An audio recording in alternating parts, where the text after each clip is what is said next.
গাজার পরিস্থিতি ক্রমেই জটিল আকার ধারণ করছে।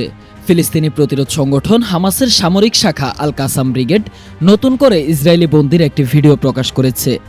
একই সময়ে গাজার ভিতরে ইসরায়েলি সেনাদের অভিযানেও পাল্টা হামলার খবর পাওয়া গেছে। সোমবার প্রকাশিত একটি ভিডিওতে দেখা যায় 2 বছরেরও বেশি সময় ধরে গাজায় বন্দী থাকা ইসরায়েলি নাগরিক আলন ওয়াহেল। ভিডিওতে তিনি সরাসরি প্রধানমন্ত্রী বেনিয়ামিন নেতানিয়াহুর বক্তব্যের জবাব দেন। ওয়াহেল বলেন, নেতানিয়াহুর কথায় আর কেউ বিশ্বাস করে না। আমাদের ভাগ্য নির্ধারণ হয়ে গেছে, আমরা শেষ হয়ে যাচ্ছি। সরকার আমাদের জীবিত ফেরাতে আগ্রহী নন। তিনি নিজের পরিবারকে প্রতিবাদ চালিয়ে যেতে অনুরোধ জানান এবং যুক্তরাষ্ট্রের বিশেষ দূত স্টিভ উইটকফকে আহ্বান জানান ওয়াশিংটন যেন ইসরায়েলের নীতিতে অন্ধ সমর্থন না দেয়।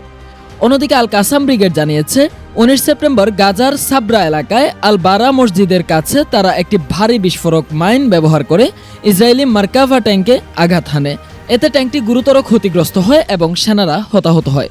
ইসরায়েলি গণমাধ্যমও স্বীকার করেছে গিভাতি ব্রিগেডের সাকেত ব্যাটালিয়নের এক কমান্ডার গুরুতর আহত হয়েছেন। এর আগে 18 সেপ্টেম্বর আরও একটি বিস্ফোরণে 4 ইসরায়েলি সেনা নিহত হয় ও 8 জন আহত হয়। বিশ্লেষকরা বলছেন, বন্দির ভিডিও প্রকাশ এবং সাম্প্রতিক হামলা ইসরায়েল সরকারকে দ্বিগুণ চাপে ফেলছে। একদিকে বন্দীদের পরিবার ক্ষুব্ধ হয়ে বিক্ষোভ করছেন, অন্যদিকে সেনাদের ক্ষয়ক্ষতি বেড়েই চলছে। আন্তর্জাতিক মহলেও সমালোচনা বাড়ছে। মানবাধিকার সংস্থাগুলো ইসরায়েলি অভিযানকে গণহত্যা হিসেবে আখ্যায়িত করেছে।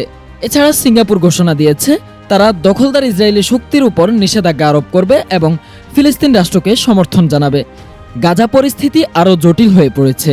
বন্দীদের মুক্তি, সামরিক অভিযান এবং আন্তর্জাতিক চাপ সবকিছু মিলিয়ে ইসরায়েলের সামনে এখন নতুন অনিশ্চয়তা। মেহেদী হাসান বাপ্পি, তালাশ বিডি, ডেস্ক রিপোর্ট।